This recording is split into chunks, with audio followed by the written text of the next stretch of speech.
Euromaxx highlights. Coming up on the show, summer styles. Find out what's in on the fashion front this season. Home Sweet Home. Two Berlin architects invite us into their dream house. And on display, an exhibition honors the topsy-turvy world of Austrian artist Erwin Wurm.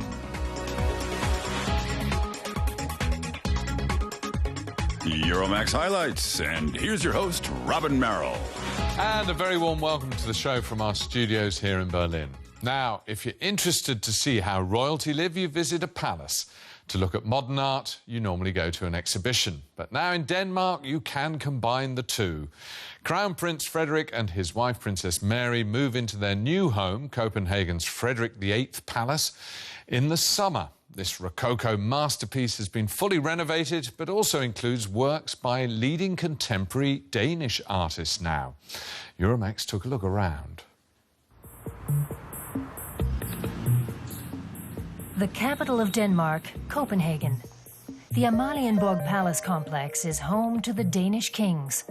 And the palace of Frederik VIII will soon be housing Crown Prince Frederik and his wife Mary.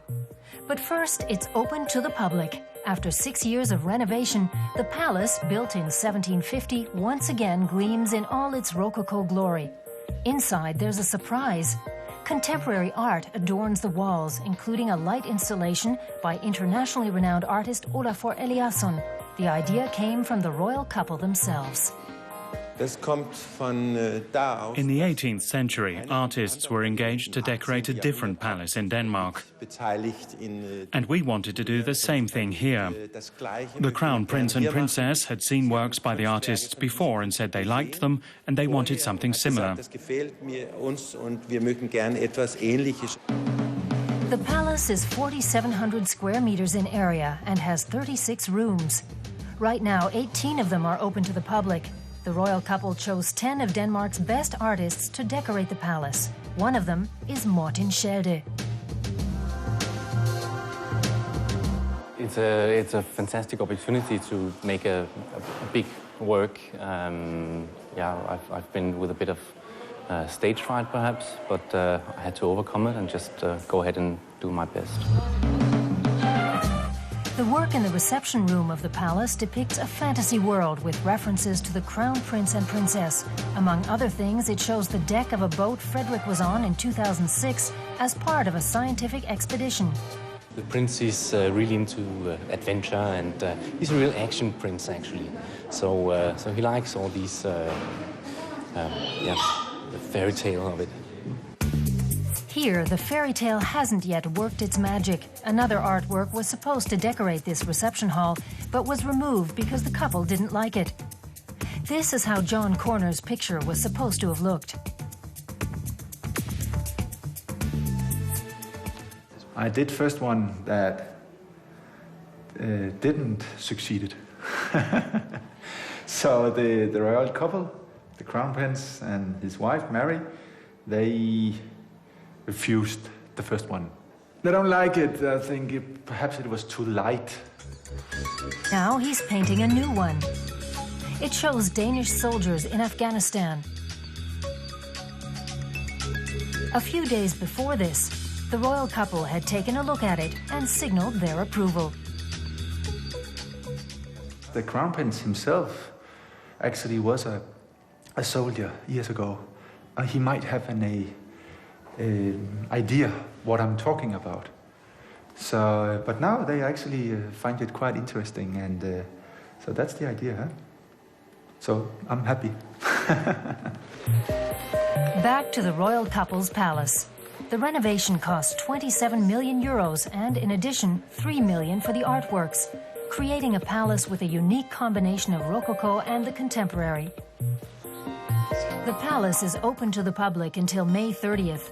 And then, in the summer, Crown Prince Frederik will be moving in with his wife Mary and their children. Now the temperature is rising and it looks like spring is on the way here in Northern Europe, although you can never guarantee the weather. But a sure sign is when women start wearing their summer wardrobe. And from what I've seen so far here on the streets of Berlin, it's going to be quite a colourful summer. That's, of course, my amateur assessment of the summer fashion trends. You don't have to take my word for it. We've been speaking to an expert from a top German style magazine who knows much more. It's raining candy colours this coming summer. Fashion designers from London to Paris are showing the brightest of brights in their spring and summer collections for 2010. You can see glowing hues in the window displays of European fashion chains as well. And where makeup is concerned, it's plenty of pink and blue. German designer Karl Lagerfeld kept things natural in his show for Paris fashion house Chanel. Transparent materials, pale tones, clogs. Jennifer Dixon, fashion editor of the German magazine In Style, has picked up on that theme. Instead of brash colors, she recommends pastels with a touch of gray and the nude look. Pale salmon trousers combined with a waistcoat in beige and a pale mauve handbag to match.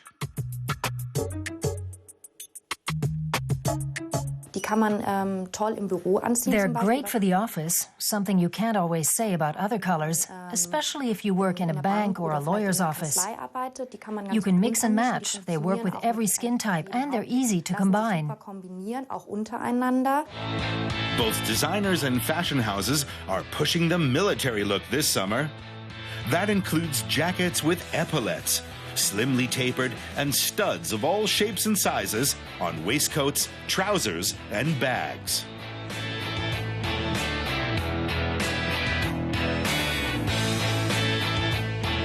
To go with it, understated makeup in gold and dusty pink tones. Here we have a really important example of that trend, cargo pants. Everyone's familiar with them and you probably have a pair in your closet. They're basically casual, leisure wear. What's new is they're cool and sexy again if they're combined with high heels. This is an ankle strap sandalette with a wedge heel. I think women want to look their best. They want to be cool, elegant, stylish, and maybe even sexy. So every trend with masculine overtones, like the military trend, should be combined with something feminine or with something sexy. And summer is bursting into bloom as well. There's not a designer or fashion house that doesn't feature flowers this summer.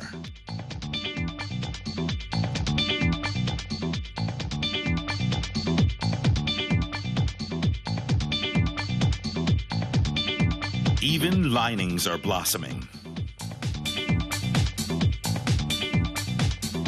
And denim's back with a vengeance. If you're clad from head to toe in denim, you're at the cutting edge of fashion this season.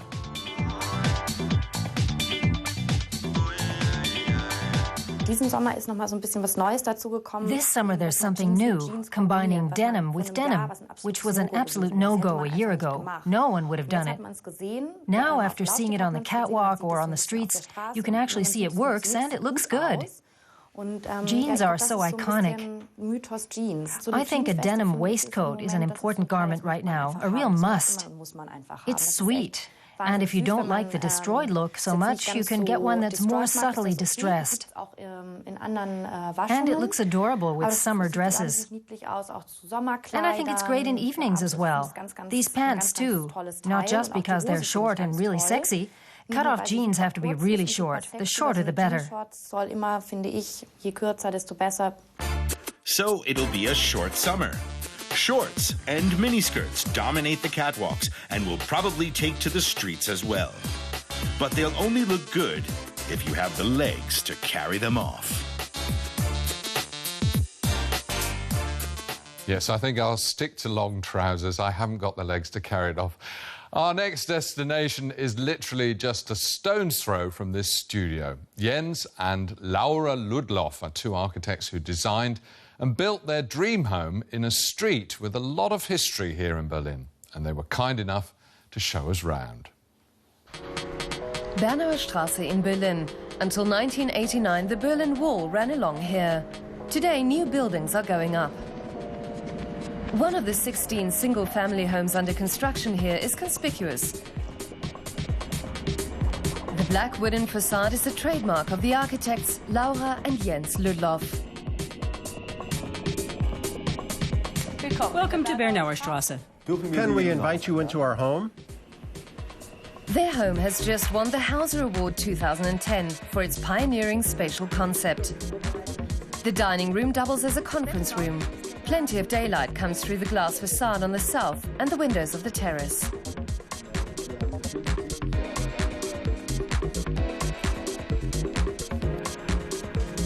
There's even lots of light in the architectural office in the cellar.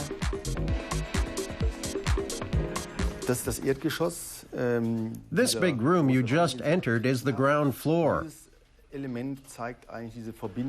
And this connecting element shows how the whole building is tied together with a promenade. This is how you reach the children's story. And another floor up is the little family room and the parents' story on top. Color and light flood the stairway to the upper stories. Here you see our skylights. They're prefabricated parts for piping systems. They enable us to bring daylight to the wall.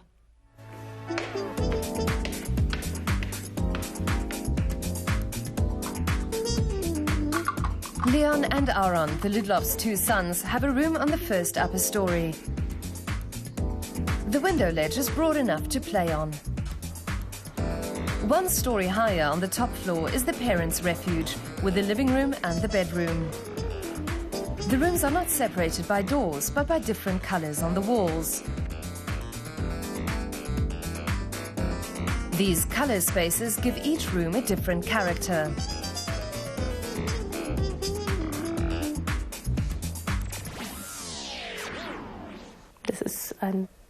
This is our salon, where we sit together with friends and our children. It's our favorite place in the house.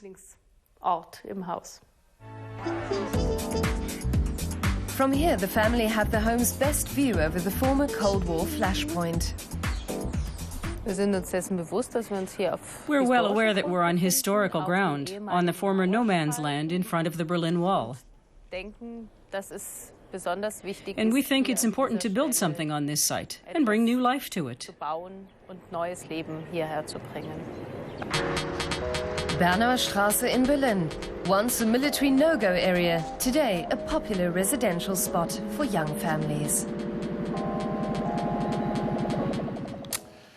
The English photographer Nick Veasey has a rather unique passion. He specialises in taking pictures using an X-ray, and the results are extraordinary. He X-rays objects for several minutes, something which would be harmful to human beings. So first of all, he has to be careful himself to avoid the rays, and secondly, of course, he doesn't use real human beings in his pictures.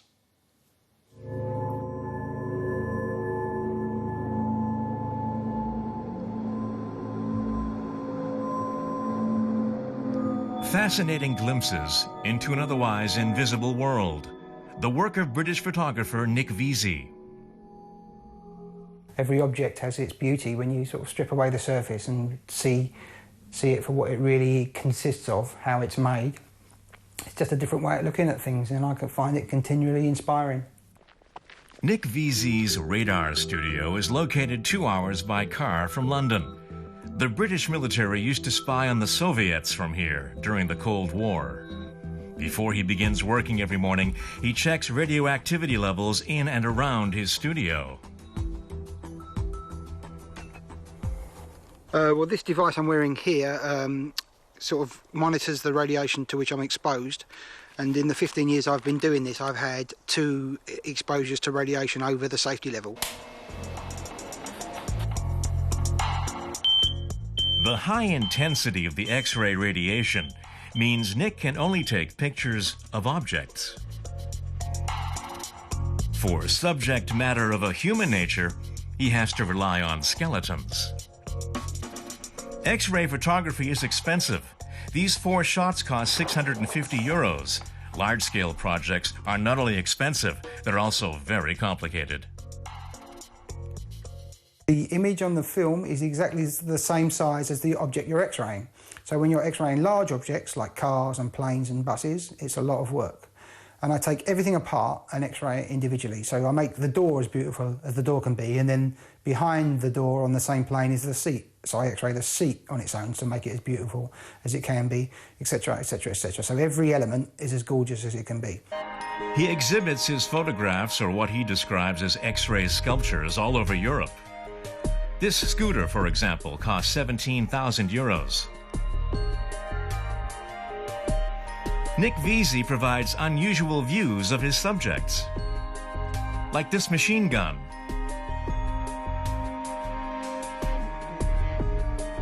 or this record player.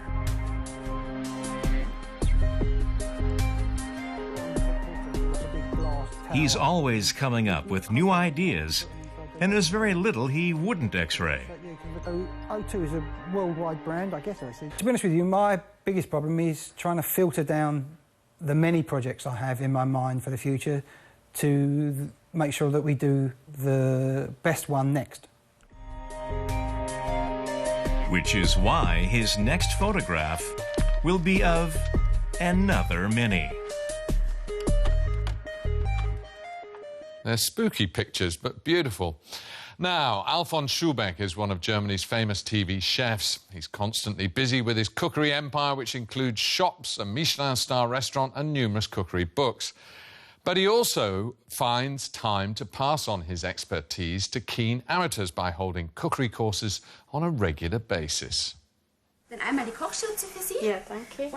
Every participant gets an apron first thing, and then it's on to making the dessert. A white chocolate mousse with egg liqueur that has to be chilled for quite a while before it's served. It's garnished with strawberries and spiced with cardamom. Spices are star chef Alfons Schubeck's specialty. He can talk for hours about how the ancient Egyptians used them to heal and how they can refine and make food more healthy. As an appetizer, green asparagus and tuna are being served up with an egg-based sauce. The chef advises slicing the fish just before the dish is served, so it retains its color. That's the subject matter here. Once one of the 5 courses is finished, the participants immediately get to taste it, and their spirits improve with each bite. Everyone is here for a different reason. It was a birthday present for my husband. I came along. I'm deepening my knowledge, and I hope that I can still learn a trick or two. Professional skills that will add to what I know already. Some of us are complete beginners. We thought if we want to do it right, then we've got to come here. And it was a good decision. There are 16 participants, 7 women and 9 men. The genders aren't usually so balanced. I've been running this cooking school for a long time, and classes used to be made up of around 70% women and 30% men. Now it's 60% men and 40% women. Schubeck has written 25 cookbooks and is in demand on TV. He's based in the heart of Munich, where he runs a bistro, an ice cream shop, a store that sells spices and chocolate, and his restaurant with the Michelin stars. Just across the way is the cooking school. Anyone can join in. Whether you're advanced or still a beginner, you just have to be brave enough. Some people are happy to learn they can slice an onion. They go nuts. They never believed they could do it without cutting themselves. Poaching eggs is harder than slicing onions.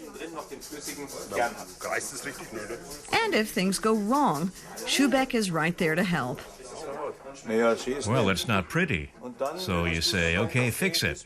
Cut it so it looks more like an egg.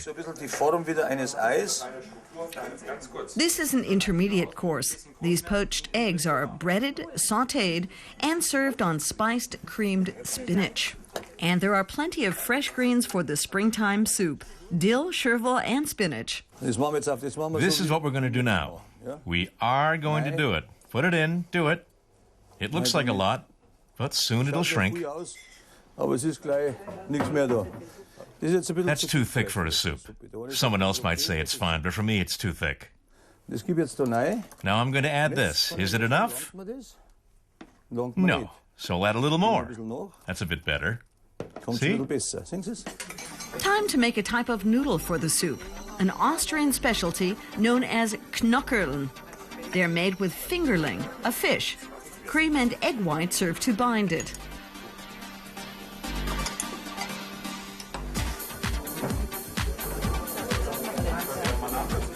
Lamb is the main course for the Easter meal. The saddle of lamb shouldn't be served too hot, nor should it be browned for too long.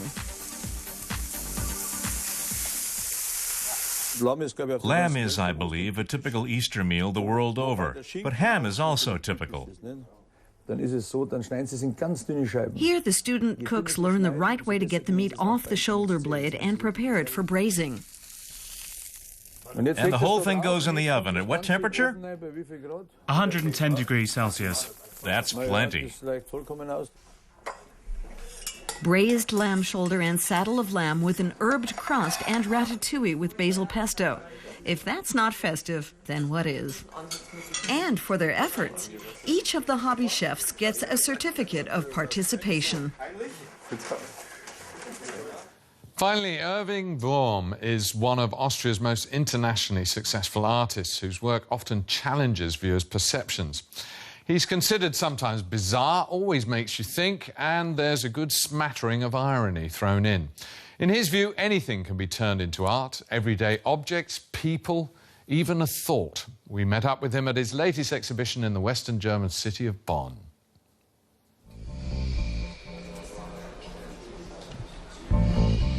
When a car is so lopsided, it almost seems natural. When people do the oddest things of their own free will.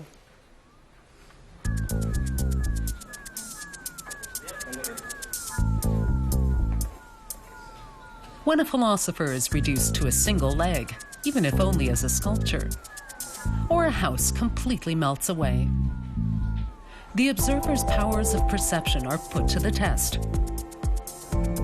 Austrian artist Erwin Wurm loves to call anything and everything into question. I'm trying to create an alternative world. I work a lot with the idea of reality, with the picture of reality that we have. For me, it's enough to put it at people's disposal. Wurm can turn anything into his favored medium, sculpture, such as 18 sweaters pulled over each other. You simply have to imagine the human bodies these pieces of clothing once covered. Banal, everyday objects become artworks.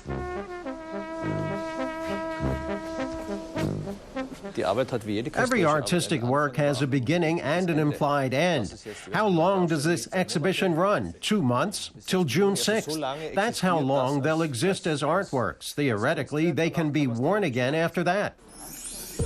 Wurm's one-minute sculptures have a much shorter duration. People freeze to become sculptures for just a single minute. The artist's instruction here was, think about digestion. The human subjects don't mind the fact that they might look ridiculous. After all, they have the honor of becoming a genuine Wurms. Wurm's one-minute sculptures made him famous in the 1990s. Grotesque, ridiculous, seemingly useless, but that's just how they provoke questions about the meaning of life. Wurm's irony stops at nothing.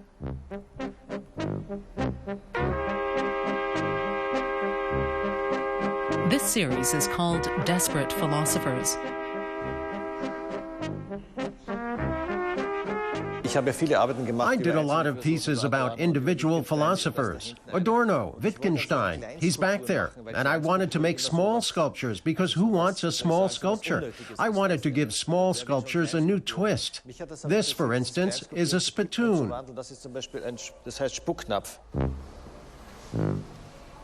Philosophers take on the appearance of comic book figures. It's not the heroic that elevates us. It's conceding and accepting what's embarrassing and ridiculous that truly gives us certainty and grounds us. You know, sometimes I think you're like a little boy. And that's the key to Wurm's work.